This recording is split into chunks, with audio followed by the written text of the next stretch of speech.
Good morning students.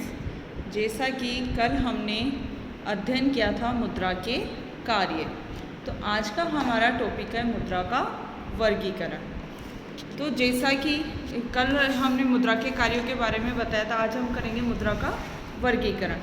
तो जैसा कि मानव सभ्यता का विकास हुआ, उसी के साथ साथ समय और परिस्थितियों के अनुरूप मुद्रा के स्वरूप में भी परिवर्तन होते रहे हैं।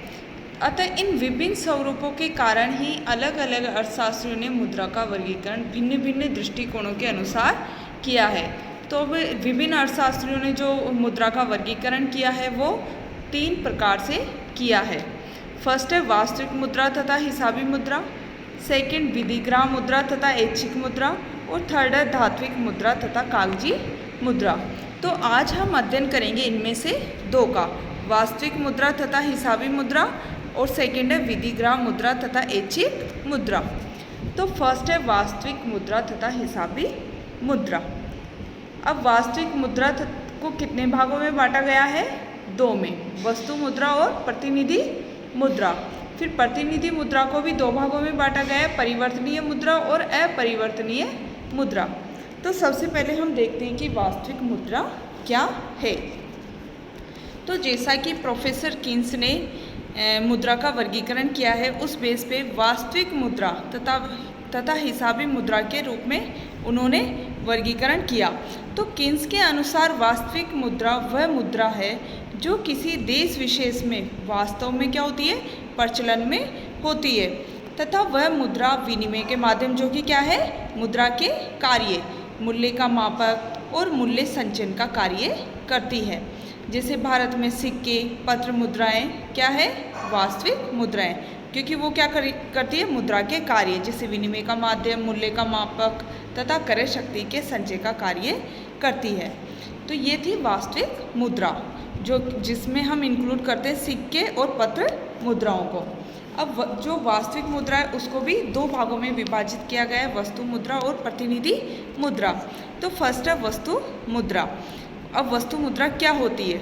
वस्तु मुद्रा वह मुद्रा जो किसी न किसी धातु की बनी होती है तथा उसका धात्विक मूल्य उस पर अंकित मूल्य के बराबर होता है। क्या बात ध्यान में रखनी है कि जो वस्तु मुद्रा होती है वो एक तो धातु की बनी होती है, तथा सेकंड जो उसका धात्विक मूल्य है उस पर अंकित मूल्य के बराबर होता है। तो ऐसी मुद्रा को जिनमें आंतरिक मूल्य उसके बाह्य मूल्य के बराबर हो तो वो वस्तु मुद्रा भी कहते हैं, साथ ही उसे पूर्णकाय मुद्रा भी कहते हैं। नेक्स्ट है प्रतिनिधि मुद्रा। ये वह मुद्रा होती है जो विनिमय के माध्यम तथा मूल्य के मापक के रूप में प्रचलित रहती है। ये मुद्रा स्वयं में तो मूल्यवान नहीं होती, किंतु मूल्यवान धातु में परिवर्तनीय होने के कारण उनका प्रतिनिधित्व करती है। सभी प्रकार की परिवर्तनशील कागजी मुद्राएं किस श्रेणी में आती है? प्रतिनिधि मुद्रा की श्रेणी में आती है। अब नेक्स्ट परिवर्तनीय मुद्रा। अब प्रतिनिधि मुद्रा को फिर कितने भागों में विभाजित किया है? 2, परिवर्तनीय और अपरिवर्तनीय मुद्रा। अब परिवर्तनीय मुद्रा क्या होती है? ये वह मुद्रा होती है जो बहुमूल्य धातु जैसे कि सोने और चांदी में परिवर्तनीय होती है। सरकार ऐसी मुद्रा को बदलने का दायित्व लेती है, जैसे पहले डॉलर परिवर्तनीय मुद्रा थी। नेक्स्ट है अपरिवर्तनीय मुद्रा। इसका आशय उस मुद्रा से है जिसको पदार्थ मुद्रा में परिवर्तन का दायित्व सरकार अपने ऊपर नहीं लेती, जैसे भारत में पत्र मुद्रा क्या है, अपरिवर्तनशील मुद्रा है। अब जो सेकंड है वास्तविक मुद्रा हमने देख लिया। अब है हिसाबी मुद्रा। ये क्या होती है?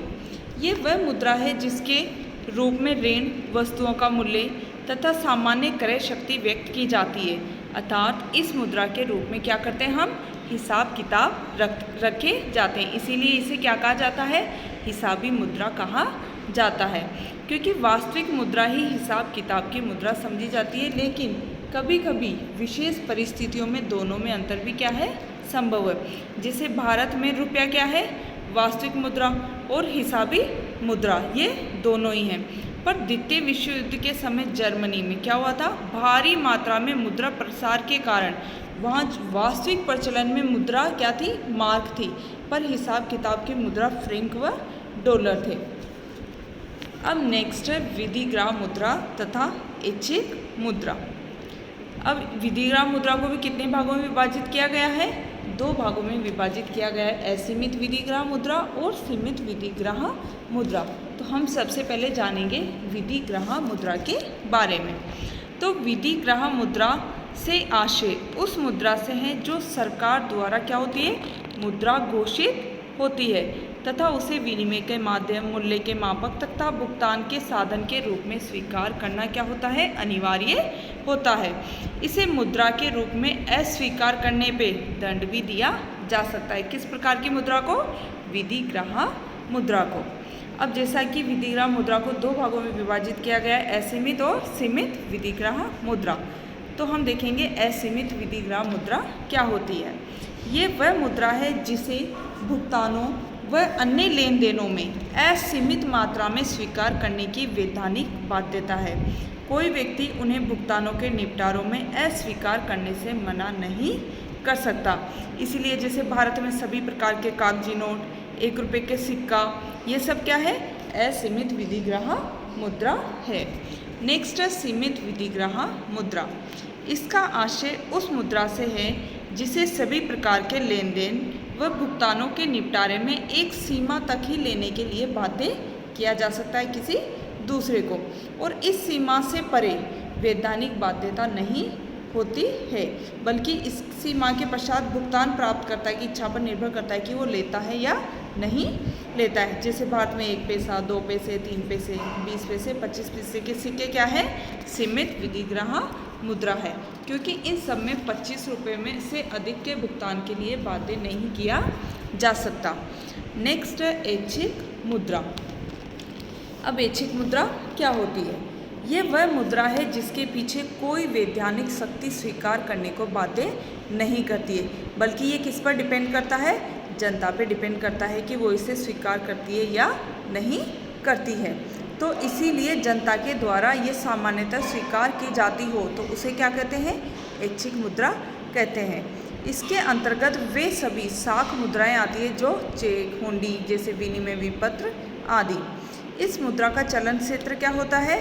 सीमित तथा जारी करने वाले व्यक्ति की साख पर निर्भर करता है।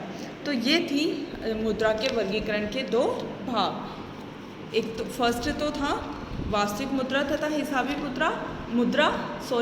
नेक्स्ट विधिग्राम मुद्रा तथा ऐच्छिक मुद्रा। कल हम अध्ययन करेंगे धात्विक मुद्रा तथा पत्र मुद्रा का। Thank you.